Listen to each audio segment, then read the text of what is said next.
Hello everyone, today's topic is muscles of mastication. First of all, what is muscle? Muscle is a tissue composed of contractile cells. These are the tissue composed of contractile cells or fibers which contain actin and myosin fibril. Actin and myosin fibril which contract, and these contractions are responsible for the movement. Mastication, it is a process of chewing food for swallowing and digestion. So muscles of mastication are those muscles which are responsible for chewing food. Muscles of mastication are further broadly categorized into two categories, primary and secondary. Primary group of muscle contain the masseter temporalis, medial pterygoid and lateral pterygoid muscle, and secondary group contains accessory muscles which are helpful to the primary muscle during the process of mastication. These are categorized into suprahyoid muscle group and infrahyoid muscle group. Suprahyoid muscle group contains digastric, mylohyoid, glenoid muscle, and infrahyoid muscle group contains sternohyoid, omohyoid, and thyrohyoid. Now,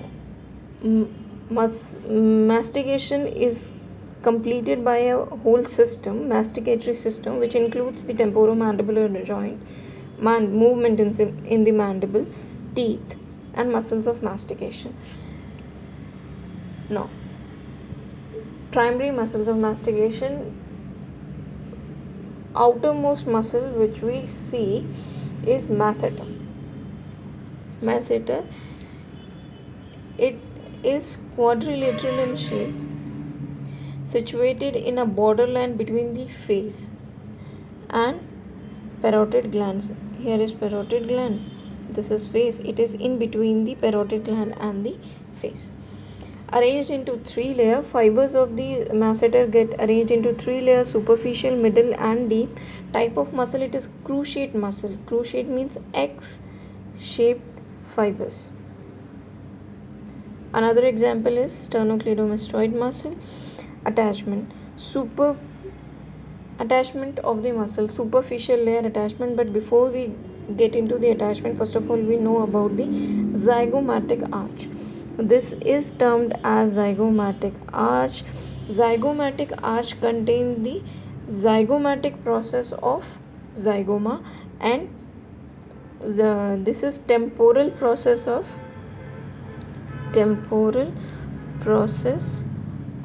zygomatic bone, and here this is zygomatic process of temporal bone. Both these processes form zygomatic arch. Now, superficial layer of masseter get originated from the lower border of the anterior 2/3 of the zygomatic arch and from the zygomatic process of the maxilla. This is maxilla, and from somewhat here, zygomatic process of maxilla.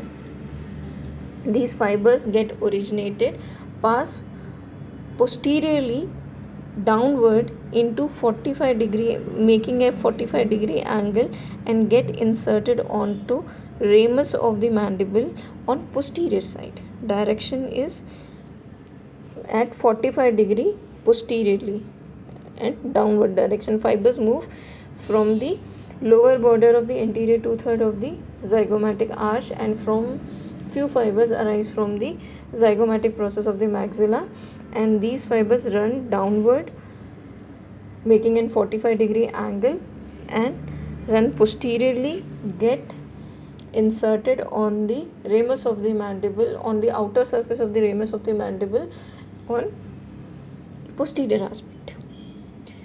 Now, middle fibers get originated from the deep surface of anterior 2/3. From where? Deep surface of anterior 2/3 of zygomatic arch and lower border of posterior 1/3. Lower border of posterior 1/3 of zygomatic arch, and these fibers run vertically downward. And they get inserted on the outer surface of the ramus of the mandible. Deep layer. deep layer get origin from the zygomatic arch from the inner aspect, deep aspect, and these fibers run vertically. These fibers run obliquely, approximately 45 degree, making an 45-degree angle, run obliquely making 45-degree angle, and these fibers move anteriorly. Superficial fibers move posteriorly and these deep fibers move anteriorly, and they get inserted on the anterior portion of the outer surface of the ramus of the mandible and get inserted. So superficial and deep fibers form X-shaped pattern. Superficial fibers move 45-degree posteriorly and get inserted on the posterior part, and the deep fibers run anteriorly and make a 45-degree angle, and these X-shaped fibers are responsible for the type of muscle, that is the cruciate pattern in the muscle. Now nerve supply. All the muscles of mastication get supply from V3 division, that is the mandibular division, except medial pterygoid. Rest 3 primary muscles get supply from the anterior division of mandibular nerve by muscular branches. Nerve supply of the masseter is masseteric branch from the anterior division of the mandibular nerve. Action: elevates mandible.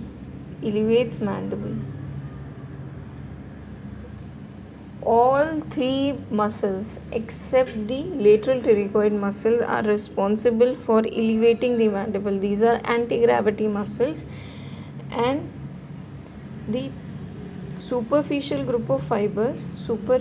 fibers are responsible for, when they contract, they are responsible for protraction, that is forward movement of the mandible, and deep fibers are responsible for retraction of the mandible, that is the backward movement of the mandible. Now applied masseteric hypertrophy, it mainly occur in cases of bruxism, that is unnecessary or night chewing habit.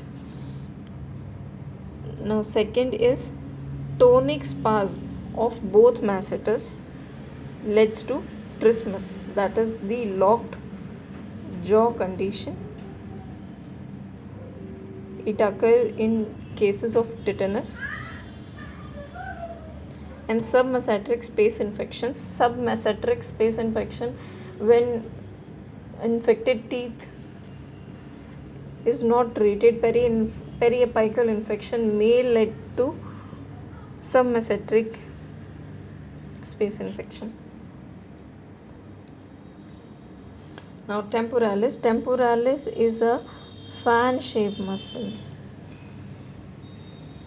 It is a fan-shaped muscle situated in the temporal region. This temporal region is limited by superiorly by the superficial temporal line, in front by the frontal process of the zygomatic arch, and inferiorly it get communicated with the infratemporal fossa. So it is situated into the temporal region. Which type of muscle? It is a bipinnate muscle having the vertical and horizontal fibers. Now attachment. Origin. Muscle get origin from the inferior temporal line and from the temporal fossa. From temporal fossa, inferior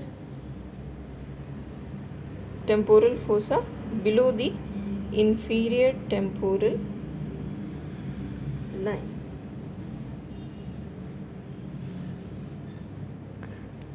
except from the zygomatic arch. It doesn't arise from there. This is first of all temporal region. Temporal region is bounded anterior by the frontal process of the zygomatic bone, above by the superficial temporal line, and posteriorly by inferior temporal line, and it get communicated with infratemporal fossa, and below by the zygomatic arch. This whole is temporal region. But temporal muscle get originated from, this is infratemporal line, this is superior temporal line, this is inferior temporal line, and temporal muscle get originated from the temporal fossa. This is the temporal fossa below the inferior temporal lines, and these all fiber get converge, and the tendon passes behind the zygomatic arch and get inserted on the coronoid process of the mandible. On the tip of the coronoid process, on the anterior border of the ramus, and on the medial surface. This is the insertion. So this is the temporal muscle. Tendon passes behind the zygomatic arch and it get inserted on the coronoid process, tip of the coronoid process, upper region of the anterior border of the ramus of the mandible, and on medial side of medial surface of ramus of the mandible. Now, temporal fascia. Temporal fascia is attached to the superior temporal lines. Temporal fascia is attached to the superior temporal line, and muscle get originated from the temporal fossa below the infratemporal lines. The superior temporal line, and this temporal fascia covers the temporal muscle. Now nerve supply by temporal branches, deep temporal branches from the anterior division of V3, that is the mandibular nerve. Action. Primary action to elevate the mandible is elevate the mandible, that is the anti-gravity action. Elevate mandible. One important point is here that it elevates the mandible and it is associated with the speed of elevation. It speedily elevates the mandible, and masseter is responsible for the powerful elevation of the mandible. Now, second action is posterior fibers of the temporalis muscle helpful in retraction. Posterior fibers are helpful in retraction, and muscles of both side muscle, side to side movement, both side muscle, side to side movement, lateral movement, side to side movements. Clinical. In the temporal fossa region, we have a very important landmark, that is the pterion. Pterion is covered by temporalis muscle. This is one important fact. Second, when we make lower denture, this is the mandible.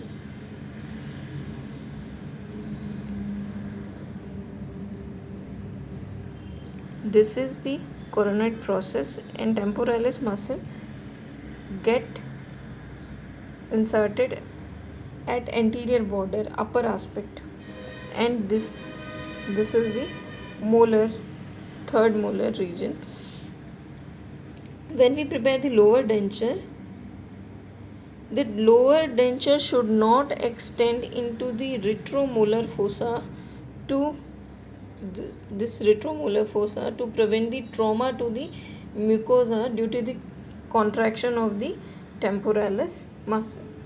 We should not extend the denture up to here. We extend the denture anterior to the retromolar fossa.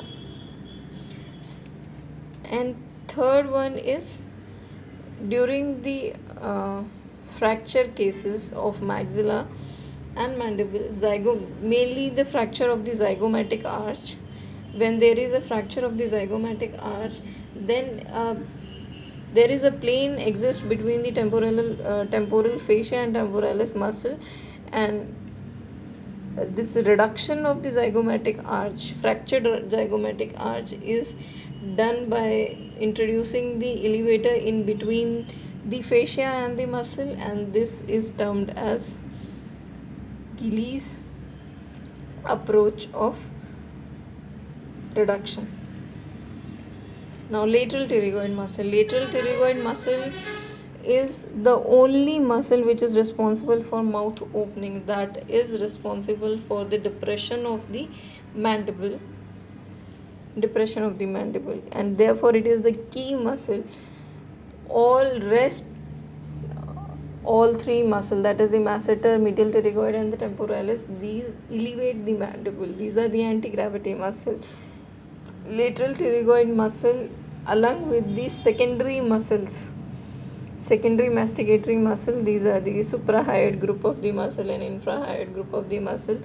These muscle help in depression of the mandible, that is the mouth opening. Attachment.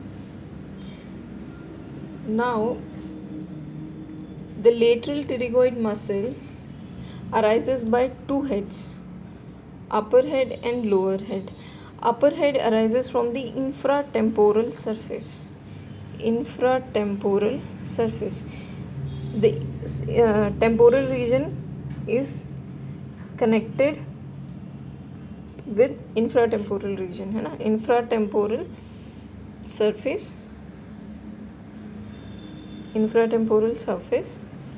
and infratemporal crest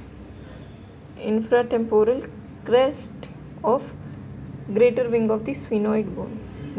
This is the greater wing of the sphenoid. This is sphenoid bone.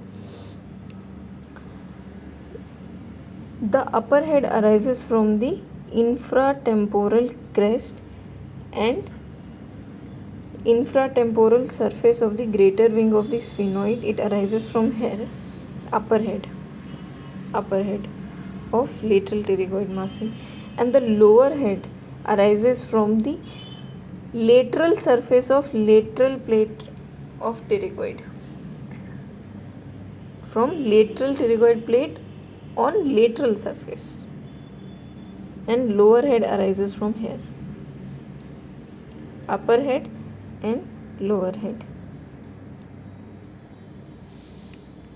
Both these head get converge, proceed backward and laterally, and get inserted on this point. This is the pterygoid fovea.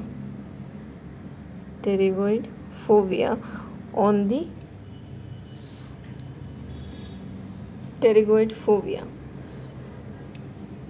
It is a depression in front of the neck of the mandible, and partly the fibers of the lateral pterygoid muscle get inserted into the capsule and articular disc of temporomandibular joint. This is the lateral plate. This is the infratemporal crest region. Muscle fibers run, converge, and they get inserted on the fovea, that is the pterygoid fovea, on the neck of the mandible, and some few fibers get attached to the capsule and the articular disc. Now nerve supply. It's supplied from the branch from the pterygoid branch from the anterior division of V3, that is the mandibular nerve. Now actions are important. It is the only muscle for opening of mouth, that is the depression of the mandible. It is done by pulling forward the head of the mandible together with the articular disc. Fibers of the lateral pterygoid few fibers get inserted into the capsule and few get inserted into the articular disc. When lateral pterygoid get contracted, it pulls the head of the mandible together with the disc, and it is responsible for the opening of the mouth. Combined action of both the lateral and the medial pterygoid muscle of the both side protrude the mandible, and lateral pterygoid and the medial pterygoid of alternate side help in side to side chewing movement.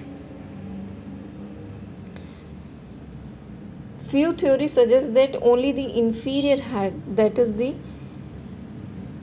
which arises from the lateral surface of the lateral pterygoid plate, is responsible for the protrusion and the depression along with the accessory muscle. Superior head is inactive during the mouth opening, but on overall, lateral pterygoid is the only muscle which is responsible for mouth opening or depression of the mandible, because few fibers get attached to the articular disc and the capsule of the TMJ joint. Now clinical.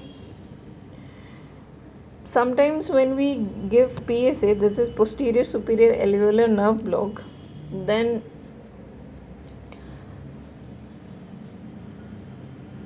trauma may occur to the lateral pterygoid muscle and it may lead to pain, and any TMJ joint dysfunction have a pterygoid sign, then mouth opening is painful or limited.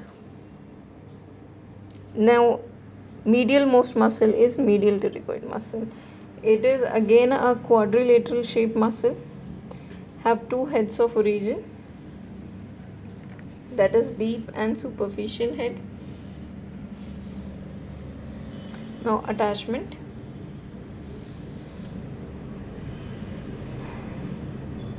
Deep head arises from medial surface of lateral pterygoid plate, not from the medial pterygoid plate. It arises from the medial surface of the lateral pterygoid plate. Both the medial and lateral pterygoid arises from the lateral pterygoid plate. Lateral pterygoid arises from the lateral surface and medial pterygoid get origin from the medial surface of the lateral pterygoid plate, and superficial head arises from the tuberosity of the maxilla, that is the maxillary tuberosity, and the pyramidal process of palatine bone. See in the diagram, this is the lateral pterygoid plate, this is the lateral pterygoid plate, and this is the pyramidal process. This one is the pyramidal process of the palatine bone, and this is the maxillary tuberosity. So superficial head get its origin from here, and the deep head gets origin from the medial surface of the lateral pterygoid plate, and both these move and get inserted on the medial surface of the ramus of the mandible. See, this is the lateral plate, and it get inserted on this area, medial surface, medial pterygoid, medial surface of the ramus of the mandible. Nerve supply. This is the medial pterygoid. This is the superficial head. Deep head arises from the, this is the deep head. This is the area of origin of the superficial head. Both head get combined and get inserted on the medial surface of the ramus of the mandible. Now nerve supply. This is the only muscle which get a nerve supply. Only muscle of mastication will get its supply from the trunk of mandibular nerve. Trunk of the mandibular nerve. Action. It also elevates the mandible. It also elevates the mandible, and in combination with the lateral pterygoid, it helpful in the protraction and side to side chewing movements. And clinical, during the inferior alveolar nerve block, sometimes there may we may get some trauma to the medial pterygoid muscle, inferior alveolar nerve. When we give inferior alveolar nerve block, then medial pterygoid may get painful and